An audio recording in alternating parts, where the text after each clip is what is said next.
Hello, everyone. Welcome to section 10.2. In this section, we'll be talking about systems of linear equations in several variables, so more than just two variables. So to start off, let's talk about what we actually mean by a linear equation, just so we can kind of really know what we're talking about here. So a linear equation in two variables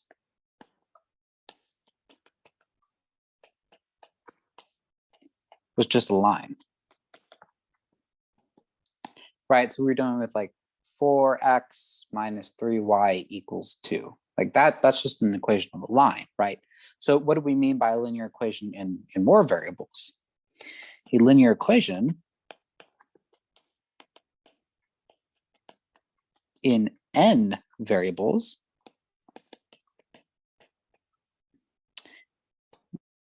is an equation that looks like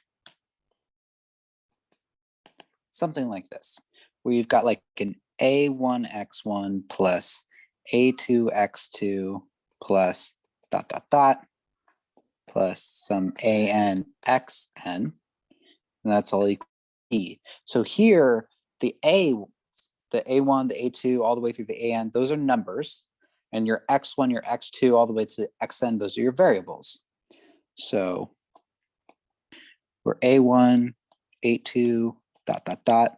an, and c are all real numbers, and x1 through xn, those are your n variables. Okay, so for example, like a 3x1 minus 2x2 plus 5x3 equals like 1/2. That's a linear equation. And so is something like x plus 1/2 y minus 3/5 z maybe equals 0. Those are both linear.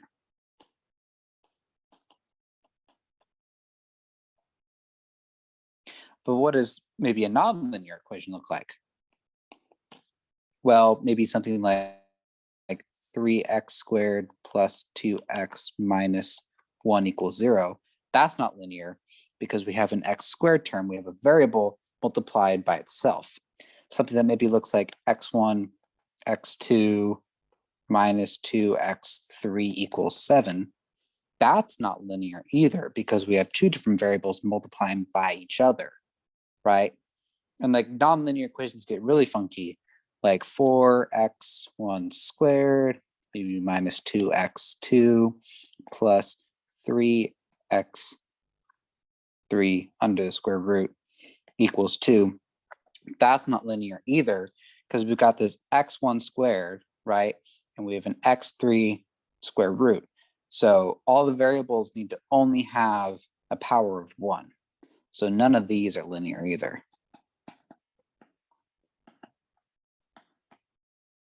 So linear equations are pretty simple and straightforward. The trickiness comes in when we're looking at solving systems of them. So when they're all together in a bunch. So we're going to be mainly looking at solving a system of 3 equations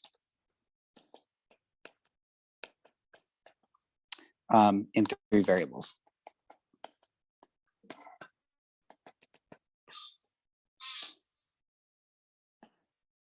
Okay, so this process is very, very similar to solving a system in 2 variables with 2 variables. Sorry, let me try again. This is a very similar process to solving a system of 2 equations with 2 variables. So when we were doing that, we were able to like multiply rows and then add them together, and we were able to use this to kind of manipulate the equations to solve for one of the variables, and then we back substituted to solve for the other. And so there are these certain kinds of operations, applying a row by a constant, the adding together, that yield equivalent systems. And that's what we were doing. So let's formally list those. Those operations That's supposed to be P.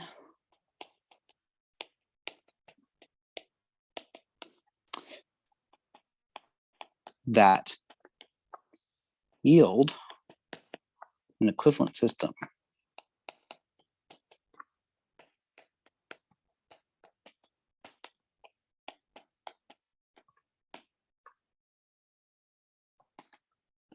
So the first one is when we multiply an equation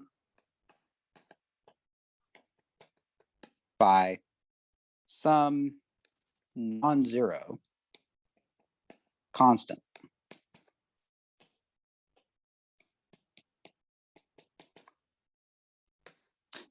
Another one is when we're doing adding a non-zero multiple of one equation to the other.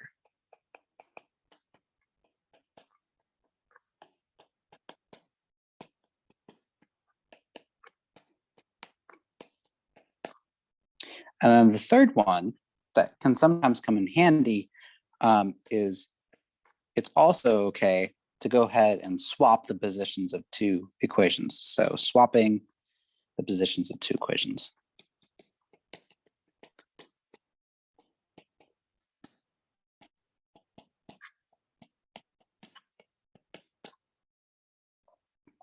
So what we're going to end up doing is we're going to take these operations that yield equivalent systems, and we're going to use them as tools to solve for solutions to systems of linear equations.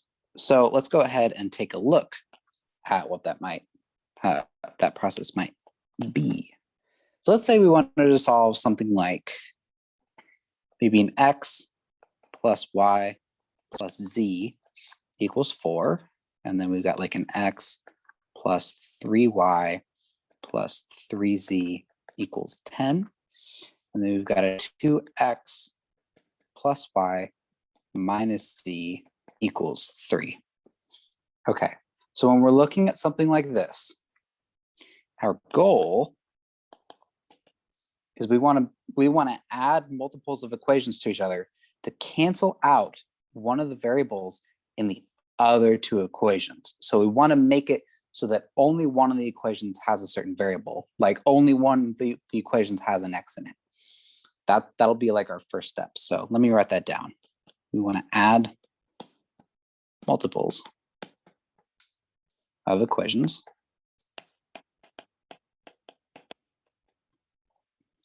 to each other to cancel out one of the variables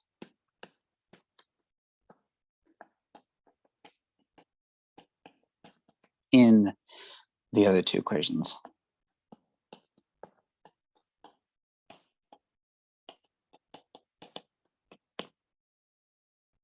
So if we're looking at this system right here, go ahead and take that. We'll move it down here so we can work with it. So what I'm going to do is I'm going to focus in on this x variable. So this first sort of column here, and I'm going to take this top equation, this top row here, and I want to multiply it by constant and add it to the bottom two so that the bottom two x's cancel out. So let's see what I mean by that. So let's say I'm looking at like the first two here, this x, and I want to cancel out the bottom one. So what I'm going to do is I'm going to multiply the top by -1, and I'm going to add it to the equation underneath. So multiply the top by -1, we get -x minus y minus z equals -4. And then the bottom one is x plus 3y plus 3z equals 10. And if we add these together, let's see, -x and x, that's 0. -y plus 3y, that's going to be 2y. And then -z plus 3z, that's plus 2z equals, and then that's 6. So then our system changes. It becomes, so the top row stays the same. And the bottom row becomes what we found this to be. 2y plus 2z equals 6. And then this third row here also stays the same. So now the second row doesn't have an x in it. That was the whole goal. That's what we're going for. So now we want to do the same thing, still with x, to cancel out the x in the third row using the x in the top row. So I'm going to go ahead and multiply this row by -2, and I'm going to add it to that row. So if we go ahead and do that, we get -2x minus 2y minus 2z equals -8. And then the bottom row.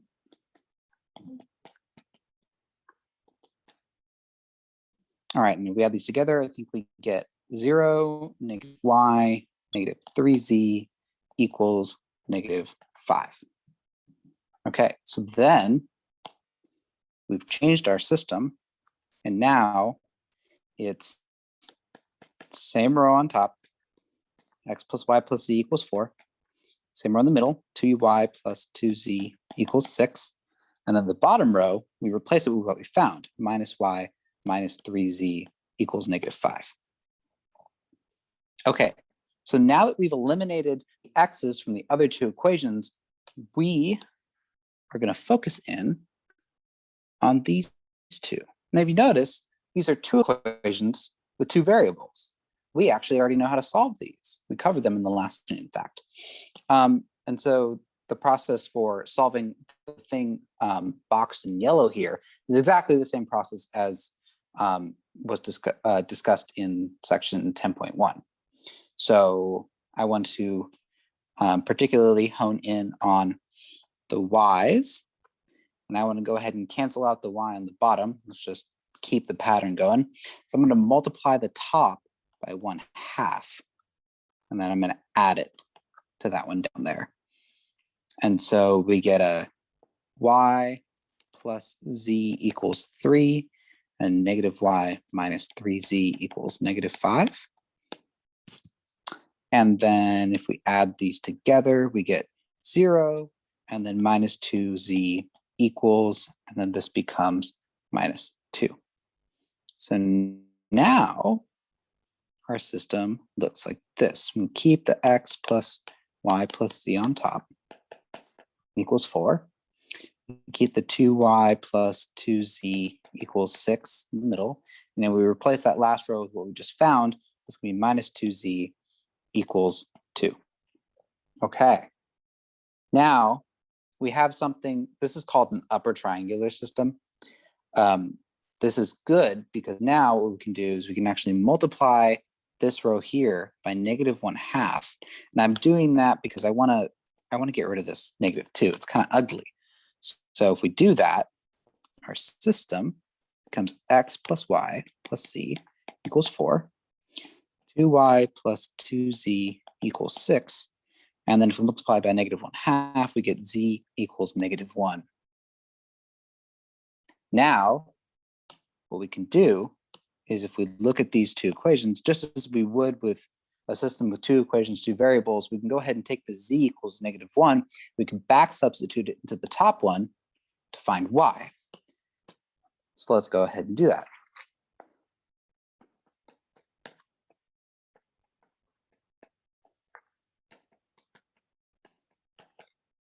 So 2y plus 2z equals 6.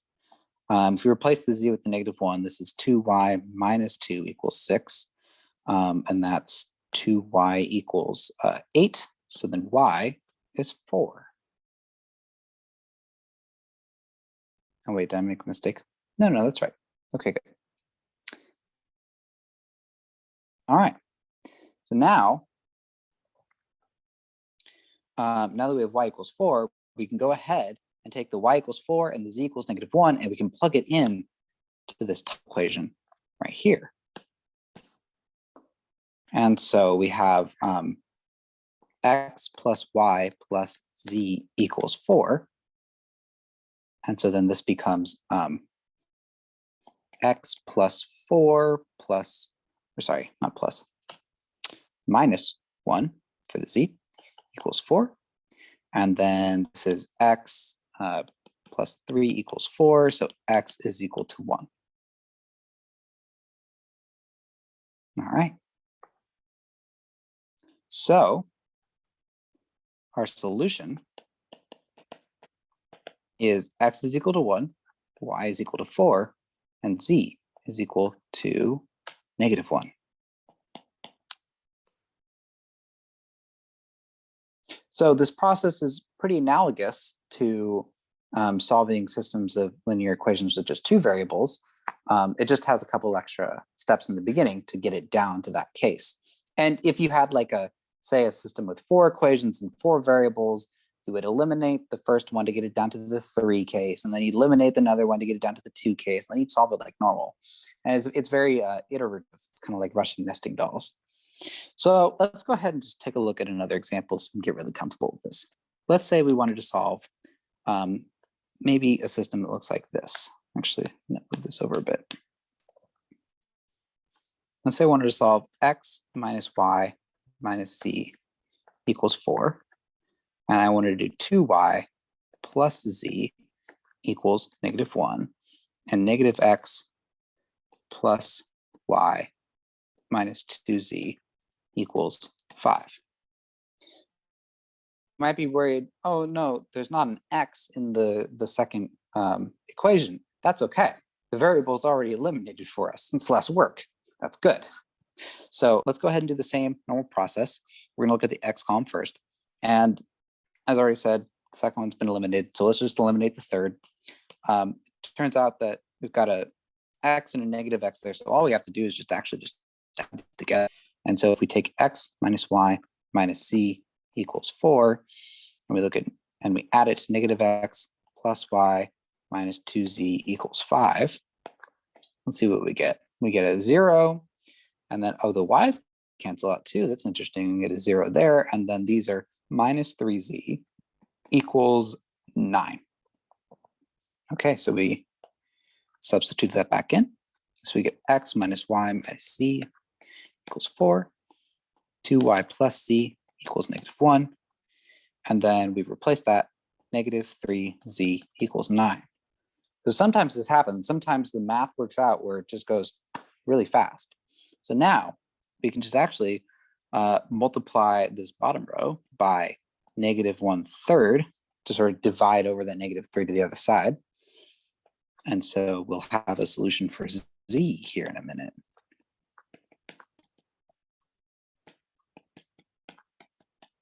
So if we divide both sides by -3, we get z equals -3.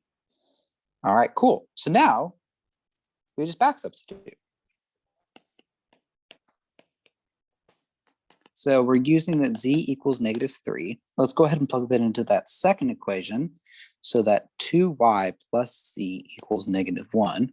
That becomes 2y minus 3 equals -1. So then 2y equals 2. And so y equals 1. And then if we take y equals 1 and z equals -3 and plug it back into the top equation up here, we can solve for x. So get x minus y minus z equals 4. That becomes x minus 1 minus -3 equals 4. That's x minus 1 plus 3 equals 4. So that's x plus 2 equals 4. So x must be 2. So our solution is 2, 1, -3. So sometimes systems can take a lot of work and they're just a slog. Sometimes they're faster, like this one was. Kind of just depends. It doesn't mean you're doing it wrong. It's just kind of up to the numbers.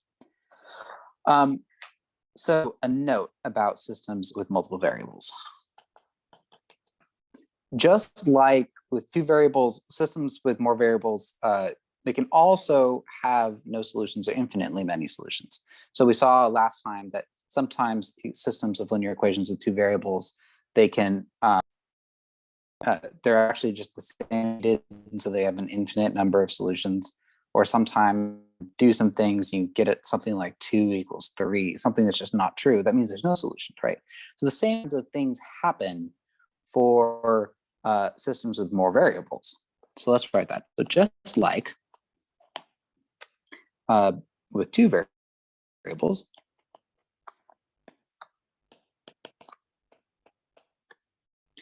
systems with more variables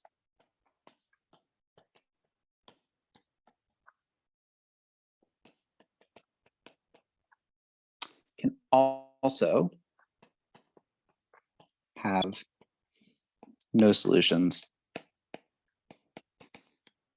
or infinitely many.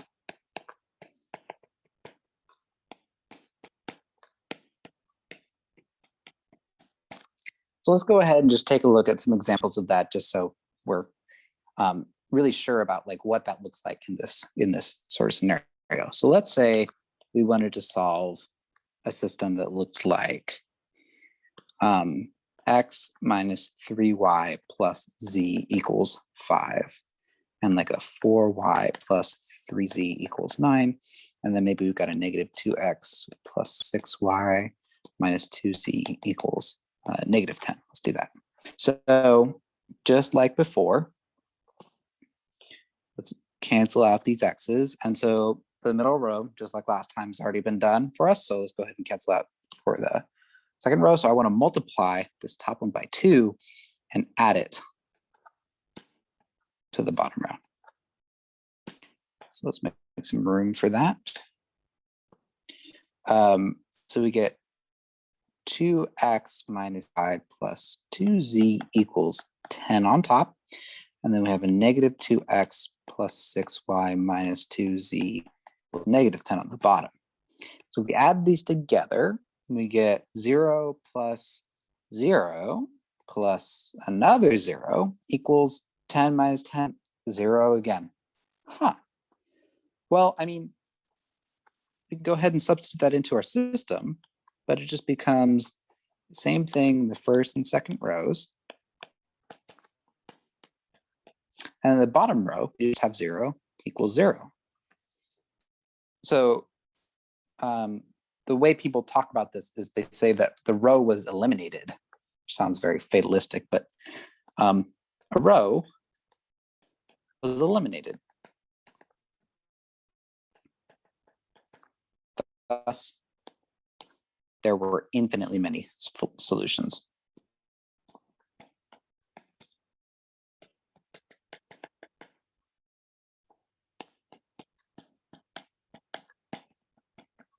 So that's what it looks like when you have infinitely many solutions. But what about when you have no solutions? Well, let's go ahead and take a look at that.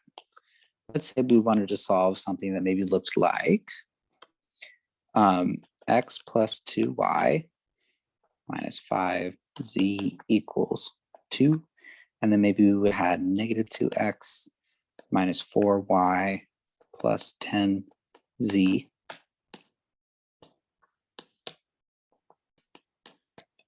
Let's say that's going to be equal to 9. And then we got maybe like a 4x.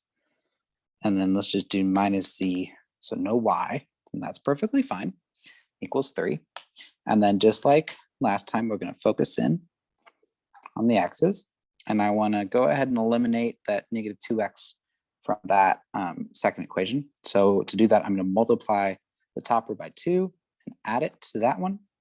And so we get 2x plus 4y minus 10z equals 10. Or I'm sorry, that's definitely not 10. Sometimes I wonder how I made it this far. That's 4. And then for this one, we just have 2x minus 4y plus 10z equals 9. All right, and if we add these together, we get 0 plus 0 again, plus another 0. But then if we add 4 and 9, we get 13. So we wrote down 0 equals 13, but that's not true. No solution. just like in the two variable two equation case. All right, so that was linear systems with more variables. A little bit more messy, but the kind of basic ideas boil down to the same ones that we developed with systems of linear equations in two variables. So this stuff can get messy, but keep at it. You're doing good. This stuff will get easier and easier as you practice it more.